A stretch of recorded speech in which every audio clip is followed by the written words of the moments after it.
25 оны 8 дугаар сарын 12-нд энэ удаагийн имчилгээр бид гадаад болон дотоод руу хаа нэгтээ бараа бүтээгдэхүүн хийхгүй харин цоошин гайхамшигтай бүтээгдэхүүнтэй танилцах гэж байна. Энэ бол өнгөрсөн 5 дугаар сард зах зээл дээр нийлүүлэгдсэн Pad 2 Pro. Арай гэж Pro-г нь авч хагаад 2 Pro гэдэг ийм том болоод удахгүй гарчна гэж хинч санаагүй байх. Энэ бичлэг нэлээд урт болох байх. Харьцуултуудыг бусад таблет бол iPad-тай харьцуулна. За тэгээд хамтдаа мэдлэгээ дэвшлүүлцгээе. Тэгэхээр 12-ийн RAM-тай, багтаамж нь 256-тай. Энэ бол удаан хүлээсэн мөч альва шинэ бараа бүтээгдэхүүн задлах маш гоё гэдэг. Үүний дашинд нэг зүйлийг хэлэхэд магадлал дээр зардаг iPad болон таблет бүгд задарсан байдаг. Задарсан байгаа шалтгаан юу вэ гэхээр нэгдүгээр наандчил PUBG суулгацсан байх ёстой. Хоёрдугаарт нэмэлт програм болон тохиргоонуудыг хийгээд бэлтгэсэн байдаг. Тэгэхээр таныг ирээд авах үед хүлээлгээд авах шаардлагагүй. Жишээлбэл энэ ингээд лацтайгаа байж болно л доо. Тэгээд таныг ирээд авах гэхээр энийг задлаа, идэвхжүүлнэ. PUBG татна, програмуудыг нь шаардлагатай нэмэлт програмуудыг нь суулгана. За тэгээд тохиргоо хийхэд бас нэг 30-40 минут багтаа хурднаар хийхэд штэ.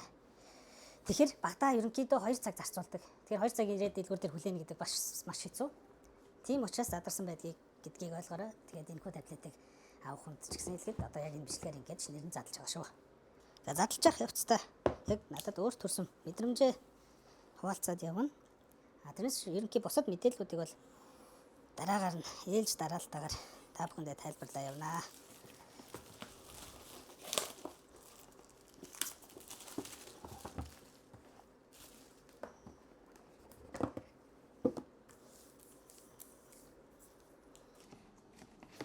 Бас л том биш шүү. Юу гэж энэ таблетны хамгийн их олзуурхаад байгаа, таалагдаад байгаа зүйл нь хэмжээ.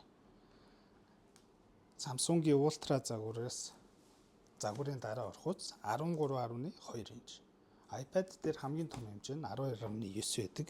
Хууч нь болохоор яг гол дээр айгүй өрмөц харагддаг байсан. Энэ удаад буцаагаад.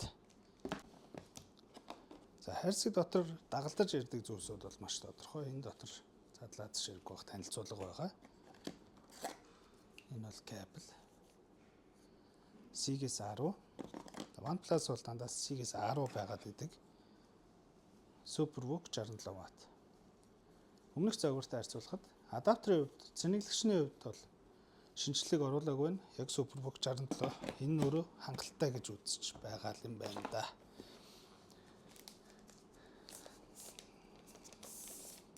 За энэ өнгө бол үнэхээр гоё санагдчих байна. 16-аас эртээ төстэй өчм шиг харагдаад байгаа юм. Энэ юу вэ гэхээр нэмэлт keyboard, Magic Keyboard ч юм уу тий. Жингийн хувьд бол надад бол их хөнгөн талтай санагдаж байна. Гэхдээ ер нь бол iPad Pro 12-тэй ижилхэн л ойролцоо байна. За тэгээд энэ юу хэсэг нэлийн нэмгэн хийж өгсөн. Нэмгэн хийж өгсөн энэ бүксэн дээр хэсгийн оролтыг харж байгаа бах тий. Одоо хасаагаад бусад мэдээлэлтэй танилццгаая. За дэлгэцний хэсгийг харахад камер нь дээрээ бус хөндлөн камертай юм байна. Энэ дээрээ Face ID, Finger Touch ID гэдэг лөө. Тэгээ passcode OnePlus гэсэн лого маань харагдаж байна. За яг энэ идэвхжүүлэлттэй холбоотой хэсгүүдийг нь жоохон скиплээ явчих. Шаардлагатай бол хуучин төхөөрөмжөөс ийшээ шууд трансфер хийх боломжтой байдаг. За задлсных өмнөх загвартай харьцуулъя. Хэмжээний хувьд ингэж харагдаж байна. 13.2 инч, 12.1 инч. Тэгэхээр 12 инчийг ер нь бол жижигхэн гэж бодоод идэг. Үгүй шүү. Энэ бол хангалттай том юм. Тус брендийн талаар товчхон мэдээлэл өргөхөд PUBG Mobile-ийн анхны дэлхийн аварга дээр үндсэн ивент тэтгэгчээр ажиллаж байсан. Тухайд өөрсдийн утсаа санал болгож байсан. Тэр утас нь өөрөө гейминг талдаа хэрэглэгч донд үнэлгээ маш өндөр байсан. За тэгээд энэ цагийг нь харахад деталь зүйл дээр маш гоё ажилласан байна. One гэдэг буюу эхний үсгээ улаан өнгөөр тодтолж өгсөн байна. Unboxing хийгдэж дууслаа. Одоо цаасан дээрх тоон үзүүлэлтүүдтэй танилцъя. Ерөнхий дэлгэцний хэмжээний зураг бодитоор нь харцгаая. Хэсгээс ингэж харагдаж байна. За үүнээс гадна зөвхөн нөгөө их биений хэмжээгээр бус яг асаасан үеийн цэвэр дэлгэцний хэмжээ гэдэг. Тэгээд давхар үзүүлэлт дээр бүгд ялгарч байгаа. Цаасан дээрх мэдээлэлтнуудад GSM Arena гэх вебсайтыг ашиглаж товчхон танилцъя. Хөө вебсайт нь бүх төрлийн утас брендийн утас болон таблет эдгээрийн мэдээллүүдийг гээд аль биесны technical specification буюу мэдээллүүдийг тавьсан байдаг. За үүн дээр харж байна. Ерөнхий товчор нь 13.2 инчийн дэлгц 13 мегапикселийн камер, RAM 8-16-тай. За батарей бол супер байгаа шүү 12. Эхнээс нь за мэдээллийг харъя. 25 оны 5 дугаар сарын 13-нд зарлагдсан байна. За тэгээ 20-оос цуглаанд гарсан. За энэ хэмжээ грамм нь болохоор 675 грамм. Алюминиум фрейм буюу гаднах хийц бүтцэл. За тэгээд стайлус буюу пен дэмж үзэг дэмждэг. Дэлгэцний хувьд IPS LCD 144 Гц. За энэ Гц нь маш чухал байдаг гэдэг нь тийм ээ. Гц өндөр ажиж тоглоом болон бусад хэрэглэн дээр маш өндөр үзүүлэлтийг гаргадаг. Хэмжээ 13.2 инч. За энэ 87.3% screen to body ratio гэдэг нь өөрөө дэлгэцний цэвэр хэмжээ их бие болон дэлгэц хоорондох хэмжээг харьцуулж өгдөг. Үүн дээр би бэлдээд iPad Pro 5-ыг бэлдсэн байгаа. Энэ дээр харахад iPad Pro нь өөрөө 85.4% байдаг байна. За тэгэхээр iPad-тай харьцуулахад дэлгэц болон их биений хоорондох хэмжээ нь маш бага гэсэн үг. Тэгэхээр дэлгэц томтой харагдана гэсэн үг. За энэ доотлих нь болохоор pixel харагдчихсан resolution. Энэ дээр 3.2K гэж за энийг дараа нь тайлбарлана. Үйлдвэрлэлийн систем нь болохоор Android 15 буюу ColorOS өөрийнх нь ColorOS нь 15-тай. Чип нь Snapdragon-ы 8 мм одоо сүүлд байж болох Android дээр ашиглах хамгийн сүүлийн чиптэй. За CPU бол энийг бол нэг тайлбарлаж мэдэхгүй аа. CPU нь Adreno 830-тай юм байна. За карт слот байхгүй нэмэлтээр багтаамж нь 256-аас эхэлдэг. Дээшээ 512 хүртэл явж байгаа, тэрэ хүртэл явдаг байх шүү. За камер нь арын камер 13 мегапикселтэй. За 4К бичих боломжтой. 30 fps frame per second буюу 30 fps-тэй 4К бичлэг хийхнэ. Урд талын камер 8 мегапиксел. За энэ хойгоор доогоор нийт 4 спикертэй гэх мэт. За эдгээр мэдээлүүд бол ерөнхий байдаг. За үүн дээр онцолж байгаа миний онцлоод байгаа зүйл нь таблет нь байж болох маш том батарей. Энэ бол 12140 мАh-ийн багтаамж бүхий нүсэр том батарейтай. Таблетны хувьд бол энэ бол байж боломгүй том батарей гэж бодож байна. За үүнийг нэлээд өгөхүүцээр нь юутай харьцуулж үзье. S10 Ultra гэх бас галзуу таблет байдаг. Тэрнтэй харьцуулахад тэрнээс илүү байна. 11200-тай байна. За биднэрийнх болохоор 12000 дахиад 100-аар илүү супер ультра загвараас. Бидний ихэнх нь ашигладаг мэддгээр iPad Pro маань 10758-тай байна. 12.9 инч. Энэхүү таблетны талаарх бусад онцлог мэдээллүүд нь интернет орчинд төдийлөн хангалтгүй байгаа. Тийм учраас өөрийн бэлдснээр та хэдтэй энгийнээр тайлбарлая. Лоб бүтээгдэхүүний тархин хэсэг гэж яригддаг чипсет нь 2024 оны 10 дугаар сард зарлагдсан хүчирхэг Snapdragon 8 Elite гэх чипсетийг ашигласан. Энэ нь одоогоор Android үйлдвэрлэлийн системээр ашигладаг байж болох хамгийн сүүлийн хүчирхэг чипсеттэй ордог. Энэхүү чиптэр тулгуурлаад тухайн таблет маань 3 нанометр бүхий технологиг ашигладаг бөгөөд CPU-ний болон GPU-ний 40-45%-аар өмнөх загвараасаа сайжирсан байна. Ээлжид онцлог шинжлэлийн нэг нь хөргөх систем нь сайжирсан байна. Энэ юу вэ гэхээр халалт өгдөг чипсет хэсэг дээрээ давхар хавцсан гадаргууг байрлуулж өгсөн байна. Энэ нь өөрөө өмнөх загвараасаа 14%-аар бага ачаал авахар хийгдсэн байна. Үүнтэй холбоотой Apple-ийн iPad Air M3-тай дараах харьцуултыг хийсэн байна. Эхнийх нь frame rate нь уналт нь иймэрхүү байна. Body temperature халалтын түвшинг Celsius-ээр харуулсан байна. Дээдлийнх нь iPad Pro. За доотлолт нь байгаа нь болохоор ажиллах цаг 4 цаг, доотлол нь 2.7 цаг гих. Гэхдээ энэ үзүүлэлт бол ер нь бол Pro биш зүгээр энгийн загвартай харьцуулсан болохоор бас тийм төдийлөн үр дүнтэй харьцуулт гэж миний зүгээс харахгүй байна. Энэ үзүүлэлт бол маш чухал байдаг юу гэхээр frame rate. Дэлгэцний нягт болон шилжих хурдны үзүүлэлт нь. За энэ доор харагдаж байгаа. Open World төрлийн гейм дээр 2.1K нягттай байх нэ. За араас нь стратеги төрлийн тоглоом дээр 1.7K гэдэг энэ өөрөө таблет болон тухайн тоглоом хөгжүүлж байгаа хөгжүүлэгч нарын харилцан хамаарлаас тухайн үзүүлэлтүүд нь янз бүр болдог байх нэ. FPS болон Герц ирснийх бусад үзүүлэлтүүдийг харахад тухайн таблетны хамгийн гайхамшигтай зүйл нь 3.4K resolution буюу нэгтийн нягтаршилтай дүрслэлийг гаргах чадамжтай байх нэ. Хэрвээ тухайн тоглоом нь л өөрөө маш өндөр үзүүлэлттэй байвал тус таблет нь тултал нь явуулна гэсэн үг. За тэгээд бидний ихэнх нь мэддгээр бол FPS 120 FPS PUBG Mobile дээр өлгөө явуулчихна гэсэн үг. Батарейны талаар ярилцгаа түрүүн ярьсанчлан байж боломгүй том багтаамжтай 12140 мАh Дээрээс нь 67 ваттын супербук чарж дэмждэг гэхээр таны цаг хугацааг маш их хэмнэн багтаамж том байна гэдэг нь өөрөө зарцуулалт хугацаа уртсна гэдгийг тайлбарлалгүй мэдчихэж байгаа бах тийм ээ. Дөрвөн хэд хэд удаад урьдсан дэлгэсний мэдээллийг энд нэгтгэхэд харуулсан байна. 13.2 инч 3.4К Ultra HD resolution байна. За тэгээд пропорцэн 7:5-тай 144 Гц-тэй. Энэ бол гайхалтай үзүүлэлт шүү. Цаасан дээрх мэдээлэл болон тоо үзүүлэлттэй танилцлаа. Жохон уйтгартай байлаа. Одоо харин тус таблет маань бодит байдал дээр зураг, дуу, дүрс, чанарын шаардлага хэр хангах вэ гэдгийг нь хамтдаа шалгацгаая.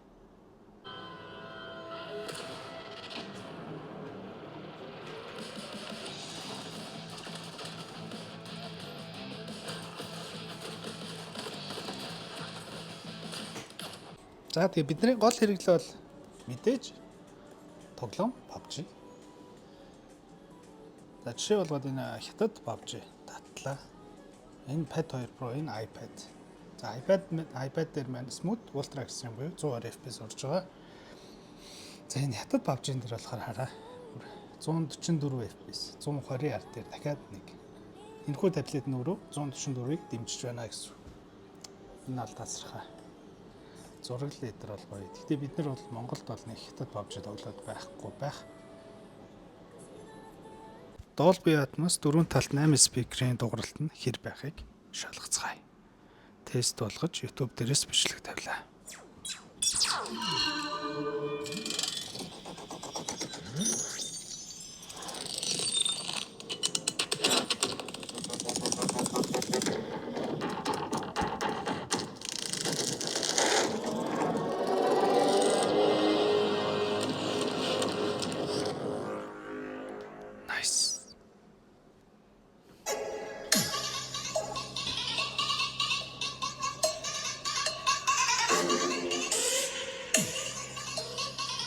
За эргээд таблетныхаа үндсэн үзүүлэлт рүү орцгоё.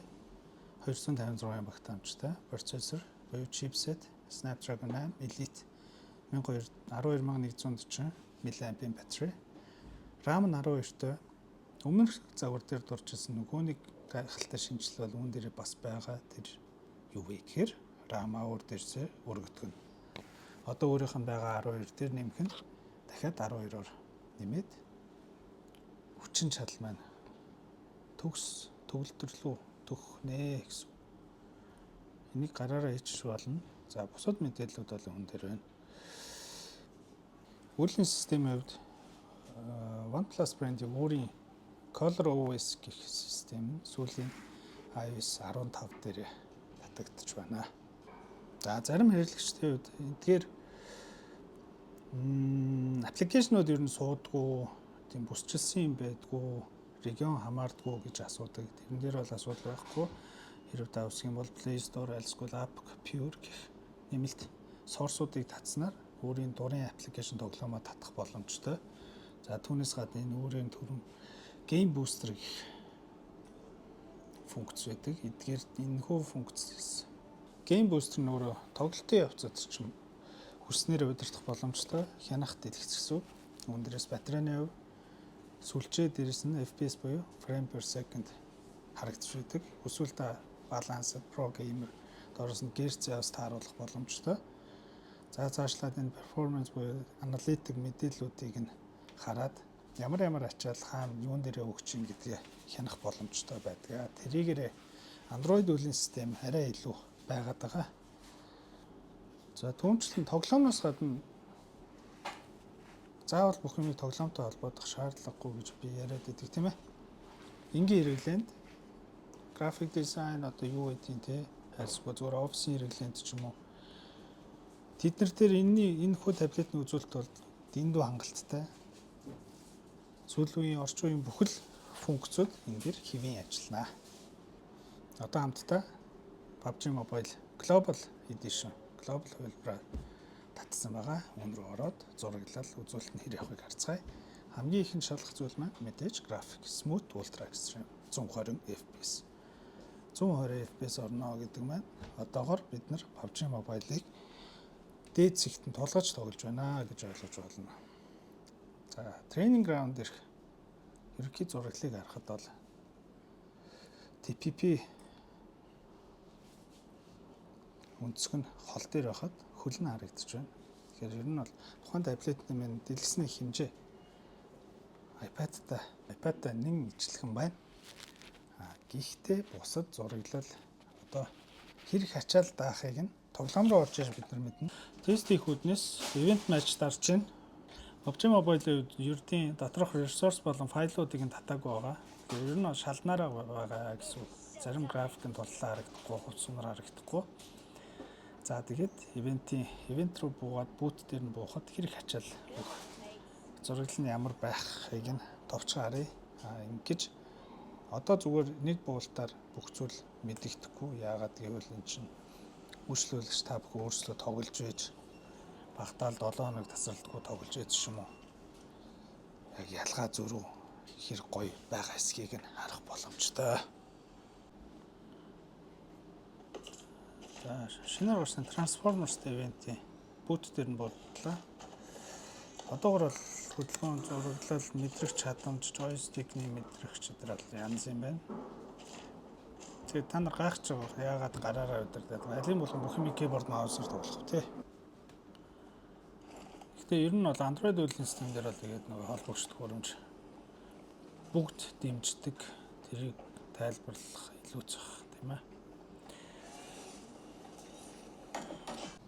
Өөрийн биеэр 2-3 матч дарж үзлээ.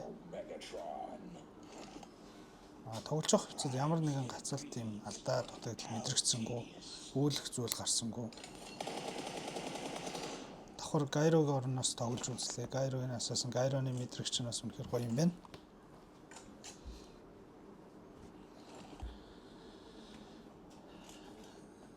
Яг практик дээр манайх энэ загварын өмнөх Pad Pro гэх загварыг хагас жилийн өмнөөс зарж эхэлсэн. Одоо хүртэл хэрэглэгч донд ам сайтай байгаа ямар нэгэн алдаа дутагдал тийм мэдрэгдээгүй байгаа. Тийм болохоор дөнгөж гарсан, сайжирсан 2 Pro дээр бол би юм тайлбар хийх нь арай илүү золоо гэж бодож байна. Тэгээд эцэст нь дүгнээд хэлэхэд яг надад төрсэн сэтгэл мэдрэмж юу вэ гэхээр дэлгэцний хэмжээ зарим таблет дэлгэц томорхоор дүрслэл зураглал нь жоохон онцгүй болчдөг. Энэ таблет бол үнэхээр 3.4K refresh rateтэй учраас resolution Ultra HD дээр учраас 120 FPS дээр бол үнэхээр зураглал нь гоё харагдаж байна. За хоёрдугаарт нэмэлт keyboard mouse холбогч төхөөрөмжүүд хэвийн бүрэн дэмжиж ажиллаж байна. Үүнд Ramshell, Linzaгийн Scorpion гэх мэт холбогчдыг бас залгаж үзлээ. За бусад талаараа бол тэгээд өөлөх зүйл алгадуу нэг юм таблетыг хамтдаа задлж үзлээ. Хэрв та үнийн мэдээлэл авахыг хүсвэл бидэнтэй 8811 4043 аль эсвэл пэйж чат руу ороод автомат хариулагч дээрээс бүх мэдээллийг авах боломжтой. Бичлэг дуусгаас өмнө хэлье гэж бодож байсан нэг зүйлээ та бүхэндээ хуваалцсан. Энэ юу вэ гэхээр iPad Pro болон Android үйлдвэрлэлийн системтэй таблет хоёрыг их харьцуулж асуудаг. Яагаад ингэж их асууж байгаа учраас миний зүгээс таблет болгоныг тус бүрднэ гэж тайлбарлаж өгдөг. Өөрийнх нь давуу тал сул тал. Тэгтээ ямар ч төгс зүйл гэж байхгүй. Би эзэж аль нэг талд нь орохгүй. Энэ 25 онд гарсан цоошин таблет бол үзүүлэлт хүчин чадлууд бол үнэхээр супер байгаа. Гэхдээ ямар ч Android үйлдвэрлэлийн системтэй таблет iPad-тай бол харьцуулах дурггүй. iPad-ийн хэмжээнд ягаад хүрдэггүй мэт санагдсан. Зүгээр миний хувь хүний бодол, зарж байгаа хүний бодол. Тийм болохоор энэхүү хоёр таблет, iPad болон таблетны үед үнийн үед нэлээд зөрүүтэй байдаг. Тэр ойлгомжтой баг. Аливаа зүйл үнэтэй байхдаа сайн байдаг, чанартай байдаг гэдэг ердийн ойлголтыг авах хэрэгтэй. За баярлалаа.